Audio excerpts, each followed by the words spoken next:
Ces tendances, hier lieux de culte et d'austérité, des chapelles, voire même des abbayes deviennent lieux de bien-être, de plaisir, même de luxe.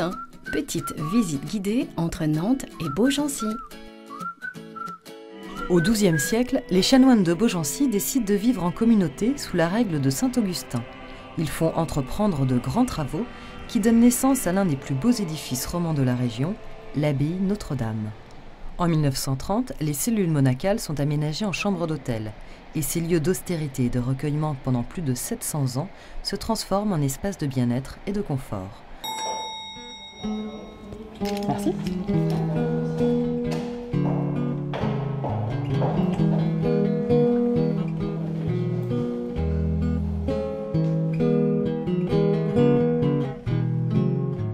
J'ai vu dans un journal, dans un magazine hôtelier, une petite photo de l'abbaye, mais alors juste un coin de fenêtre.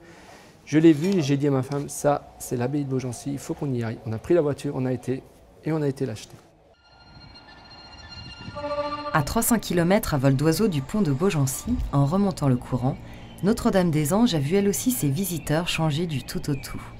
Désacralisée en 2005, cette petite chapelle nantaise du 19e n'accueille plus la congrégation des filles de la sagesse, mais des touristes d'ici et d'ailleurs, séduits par le design acidulé et l'ambiance très marquis de Sade de l'hôtel Sozo. Sozo, c'est du japonais, puisqu'on a mis une connotation très design et un peu japonisante dans l'hôtel, le côté zen entre guillemets. Et Sozo, ça veut dire création-imagination en japonais.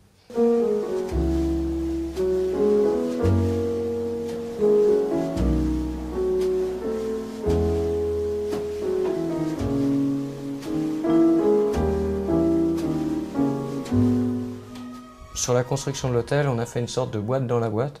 Donc on n'a pas touché au bâtiment originel. La construction a été assez compliquée puisque comme le bâtiment est classé, on n'a pas eu le droit de créer d'ouverture.